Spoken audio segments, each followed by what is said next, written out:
Break के बाद स्वागत बढ़ता है आगे। वक्फ एक्ट के में संशोधन की तैयारी, आज लोकसभा में बिल पेश हो सकता है। बिल को लेकर के कांग्रेस की मांग है कि बिल को स्टैंडिंग कमेटी में भेजा जाए। तो वक्फ एक्ट में संशोधन की तैयारी है, लेकिन इन सब के बीच कांग्रेस की मांग है इस बिल को स्टैंडिंग कमेटी में भेजी जाए। बता दें कि आज लोकसभा में ये बिल पेश हो सकता है और इसको लेकर के लगातार कांग्रेस सवाल भी उठा दी है और कांग्रेस की मांग है कि इस बिल को पहले स्टैंडिंग कमेटी में भेजी जाए।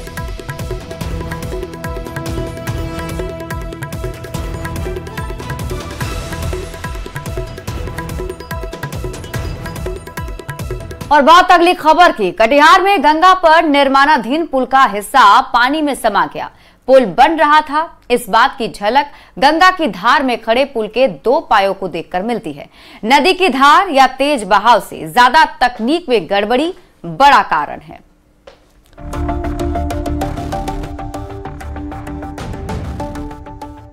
मझधार में नाव सुना है, मगर मझधार में पुल देखने को मिल ही गया।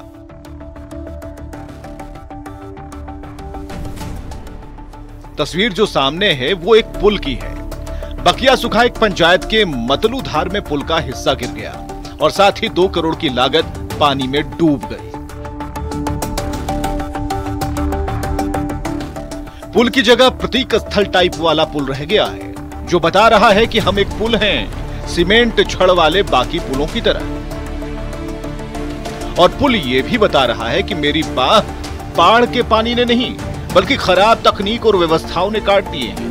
तेज बहाव तो केवल बहाना है। 10 दिन पहले ही पुल की ढलाई हुई थी, लेकिन काम ऐसा हुआ कि नाम मिट गया कि यहाँ पुल भी था।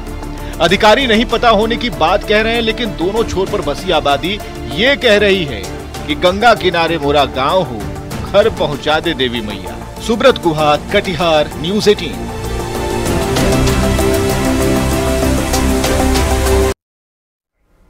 और छपरा में भी पुलों के जर्जर होने का सिलसिला जारी है। न्यूज़ 18 पर प्रमुखता से खबर दिखाए जाने के बाद प्रशासन की नींद टूटी है।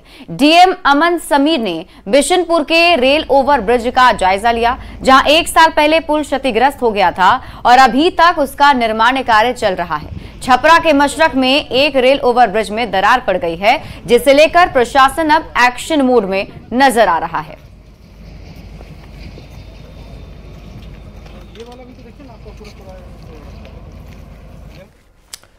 और जहानाबाद से बड़ी खबर है, जहां फिर एक बड़ा हादसा होने से बचा है। पेड़ गिरने से तार टूटकर ट्रैक पर गिर गया। जहानाबाद से आगे नियाजीपुर हॉल्ट की यह घटना बताई जा रही है। दोनों तरफ स्टेशन पर पीजी लाइन की ट्रेनें बाधित रहीं। तार जोड़कर ट्रैफिक को फिर से सामान्य किया जा सका। तो एक बड़ा हादसा होने से बचा है। बताया जा रहा है कि पेड़ गिरने से तार टूटकर ट्रैक पर गिर गया। तस्वीरें वहां की दिखा रहे हैं। जहानाबाद से आगे नियाजीपुर हॉल्ट की घटना है, जहां दोनों तरफ स्टेशन पर पीजी लाइन की ट्रेनें बाधित रहीं।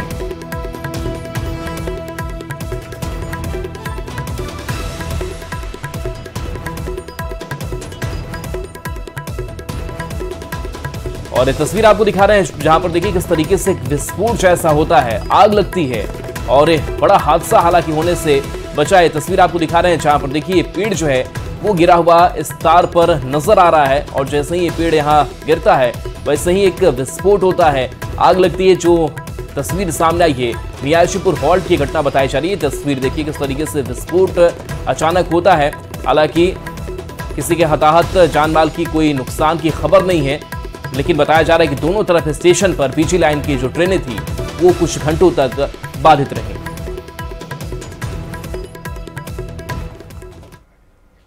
बिहार में बाढ़ ने कहर मचा रखा है। कई नदियों का विकराल रूप अब लोगों को डराने लगा है।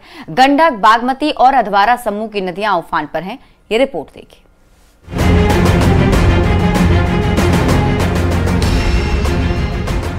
इस पार से उस पार तक पानी ही जमीन है और जमीन पर जमे रहने के लिए खुद पर यकीन है। बाढ़ से बिहार के मुजफ्फरपुर का औराई प्रखंड क्षेत्र डूब गया है। लखनदेई नदी की धारा ने परसामा टोला के सैकड़ों लोगों को चचरी पुल पर ला खड़ा किया है। उस पार जाना है तो बस यही एक रास्ता है। बहुत ज्यादा दिक्कत है। अच्छा, कितना दिन से ये चचरी पुल देख रहे हैं औराई में? ये तो करीब जैसे हम 30 साल से देख रहा छी जैसे रवैया रे। अच्छा, ये कौन सा नदी हुआ? लखनदेई। अच्छा, पानी का क्या स्थिति है? पानी की स्थिति से ज्यादा है। रास्ता तो गोपालगंज में भी नहीं बचा है। गंडक का जलस्तर फिलहाल खतरे के निशान से 55 सेंटीमीटर नीचे है। कटाव रोधी कार्यों वाले सैंड बैग बता रहे हैं कि निगरानी के साथ बाढ़ से निपटने के लिए पूरा इंतजाम है, लेकिन यहाँ डर के आगे जीत नहीं, केवल डर ही है।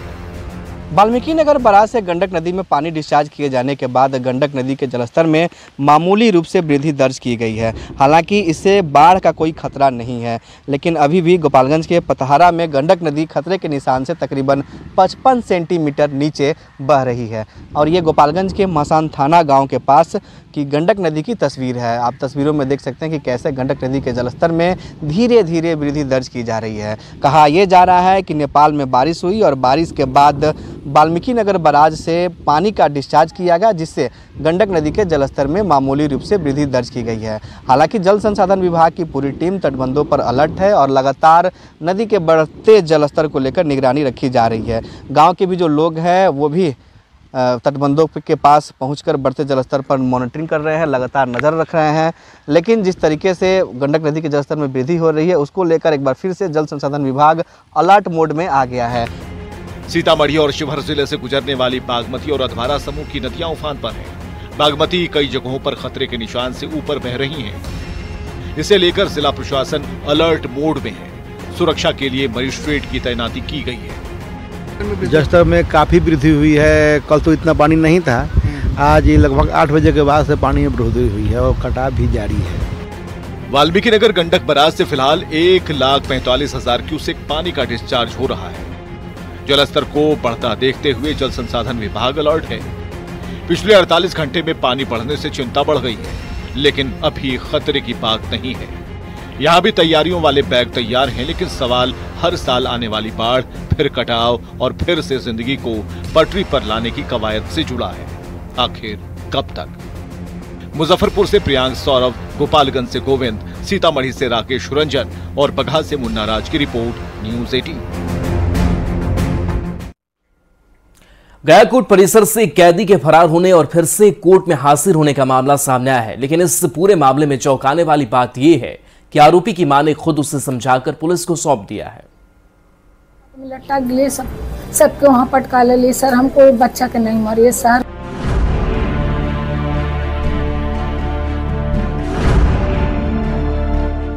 मेरे बेटे को मत मारना, उससे गलती हो गई। मैं आपके सामने हाथ जोड़ती हूँ, पैर पड़ती हूँ, मेरे बेटे को मत मारना। इसी शब्द को बार बार दोहराती रेखा देवी अपने बेटे के लिए पुलिस से गुहार लगा रही है। लेकिन ऐसा क्या हुआ कि रेखा देवी को पुलिस के सामने हाथ जोड़ने पड़ गए? दरअसल रेखा देवी का बेटा एक मामले में पुलिस की गिरफ्त में है। नाम है साहिल पासवान, जिसे पेशी के लिए कोर्ट लाया गया था। लेकिन साहिल पुलिस को चकमा देकर कोर्ट परिसर से भाग निकला। कोर्ट परिसर में अफरा तफरी का माहौल हो गया, लेकिन कुछ ही देर बाद आरोपी फिर से कोर्ट में पहुंच गया। दरअसल आरोपी साहिल की मां ने बताया कि पुलिस की पकड़ से भागने के बाद आरोपी अपने घर चला गया था, लेकिन मां के समझाने के बाद वो वापस लौट आया। हाँ, आपने ले जाके दे दिली न्याल में जहाँ जज है ना, जैसा बैठा थी, हाँ आपने ले जाके दम दौड़ल जाके पहुँचा दिली वहाँ। अच्छा, तो कल हाँ तो सब दरोगा कल सर ना मारू सर, कल के नहीं मारेंगे। कैदी साहिल पासवान पुनः 4 बजे अपने मां के साथ कोर्ट में उपस्थित हो गया है, जिससे पूछताछ करने पर बताया गया कि जेल में समुचित इलाज नहीं होता है और इसी की वजह से हथकड़ी ढीला बांधा गया था, जिसके चलते सरकार डर के हम भाग गए हैं। इस संदर्भ में हवलदार भागलाल यादव के विरुद्ध में कार्रवाई हेतु पत्राचार किया गया। आखिरकार रेखा देवी की विनती काम कर गई। ईमानदारी ऐसी की सभी रेखा देवी की सराहना कर रहे हैं। गलती की है तो सजा जरूरी है, लेकिन माँ तो माँ होती है। ममता के आंचल में छिपे बेटे को न्याय के दरबार में पेश करना भी जरूरी था। एलन लिली, न्यूज़ 18 गया।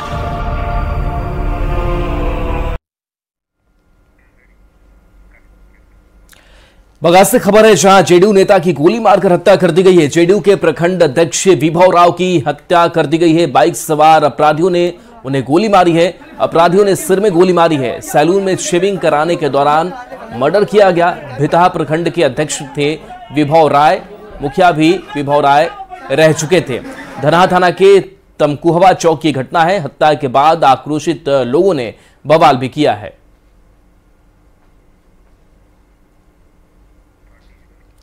तो जेडीयू नेता की गोली मारकर हत्या कर दी गई। ये तस्वीर है जब जेडीयू नेता की मुख्यमंत्री नीतीश कुमार के साथ ये तस्वीर है और बताया जा रहा है कि अपराधियों ने सिर में इन्हें गोली मार दी जब सैलून में ये शेविंग करा रहे थे। इस दौरान इस घटना को अंजाम दिया गया है। भितहा प्रखंड के अध्यक्ष भी विभव राय रह चुके थे। इसके साथ साथ बताया जा रहा है कि मुखिया की भी जिम्मेदारी ये संभाल चुके थे। धनहा थाना के तमकुहवा चौक की घटना सामने आई है। पुलिस पूरे मामले की तफ्तीश करने में जुटी हुई है। वहीं हत्या के बाद से जो लोग थे वो आक्रोशित हो गए और किस वजह से इस हत्याकांड को अंजाम दिया गया है, इस पूरे मामले को लेकर के पुलिस लगातार आगे कार्रवाई कर रही है। धनबाद से आपको बड़ी खबर बता दें, सड़क हादसे में छात्रा की मौत हो गई है। बस की चपेट में आने से यह हादसा हो गया। बस का ड्राइवर मौके से फरार हो गया है। पुलिस ने बस को जब्त कर लिया है और शव के साथ परिजनों ने सड़क जाम कर रखा है। परिजनों ने मुआवजे की मांग की है। तो इस वक्त की बड़ी खबर आपको धनबाद से बता रहे हैं, जहां बस की चपेट में आने से एक छात्रा की मौत हो गई। बताया जा रहा है जैसे यह हादसा हुआ, मौके से ड्राइवर फरार हो गया। शव को सड़क पर रखकर परिजन हंगामा कर रहे हैं और परिजनों ने मुआवजे की मांग की है।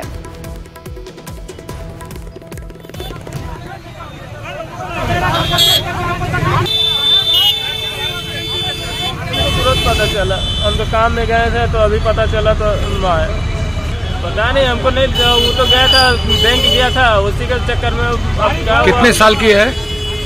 तो 15 साल का है। क्या नाम हुआ उसका? प्रिया कुमारी। प्रिया कुमारी। आज सुबह की घटना, हम लोग देख चाय दुकान में दुर्गा मंदिर के पास बैठे हुए थे ऊपर बाजार में। उधर से एक बस आ रही थी, एक बच्ची सीधा रोड साइड से जा रही थी। बस वाला सीधा उसको मारते हुए भाग गया। जब तक हो हल्ला होता था गाड़ी लगा के SBI बिल्डिंग के पास और ड्राइवर और खलासी सब फरार हो गए।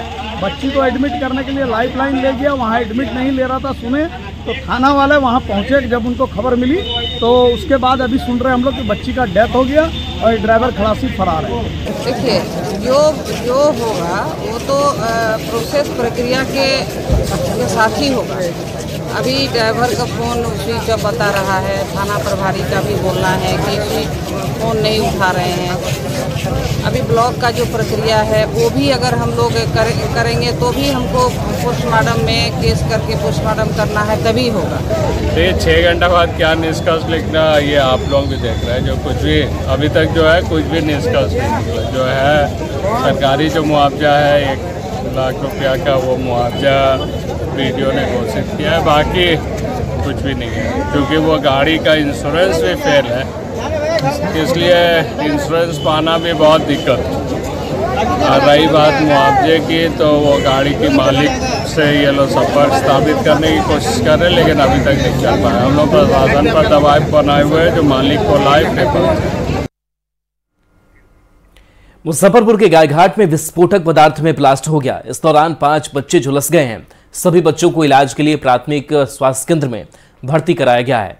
बताया जा रहा है कि बुआरी टी पंचायत के मुन्नी कल्याण गांव में यह धमाका हुआ।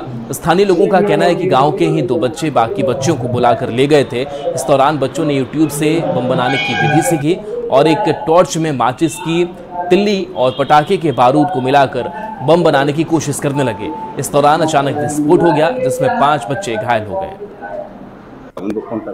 गायघाट थाने के अंतर्गत एक ग्वारीडीह गांव है। ग्वारीडीह गांव में लगभग 5 बच्चे थे जो यूट्यूब पर देख के माचिस और पटाखे का बारूद निकाल के उन्हें एक टॉर्च में भरा था और वो लोग कोशिश कर रहे थे कि कैसे नया पटाखा बना सकते हैं यूट्यूब पर देख के।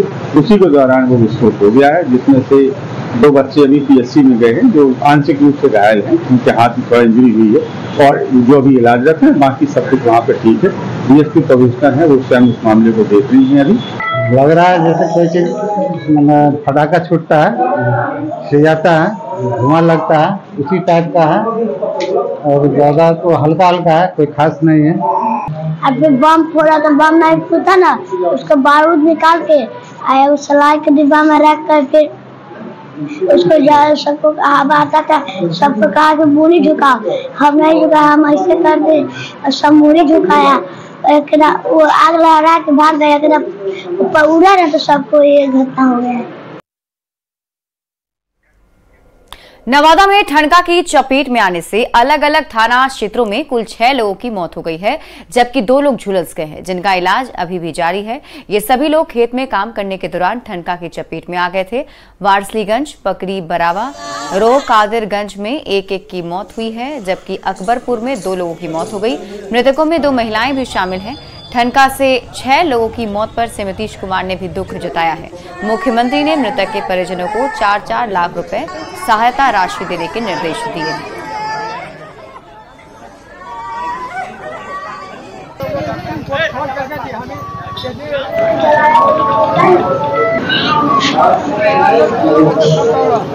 अब खेत में काम कर रहे थे, अचानक बिजली जो है कस के ठनक गई और वहीं पे स्पॉट मृत्यु हो गई उनका। किनकी मौत हुई? मौत हुई है श्याम सुंदर पंडित का। कहाँ हुआ है? ग्राम खरगो बिघा। उसी समय वज्रपात हुआ? वही समय वज्रपात हुआ, उसी समय जस्ट वहीं पे स्पॉट कर गए।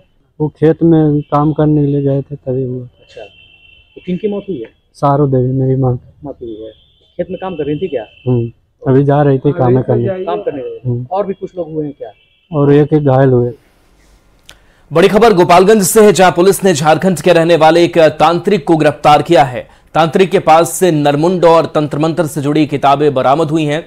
भोरे थाने की पुलिस ने लामी चौर बाजार के पास से तांत्रिक की गिरफ्तारी की है।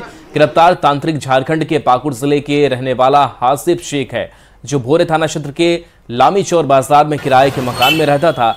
तांत्रिक पर एक छात्रा का आर्थिक शोषण करने और केमिकल से उसका चेहरा काला करने का आरोप है। पीड़ित छात्रा द्वारा शिकायत करने के बाद तांत्रिक ने गोली मारने की धमकी दी थी। बताया जाता है कि तांत्रिक हासिफ शेख इलाके में तंत्र मंत्र का माया जाल फैलाकर सनातन धर्म के लोगों को अपने झांसे में ले रहा था।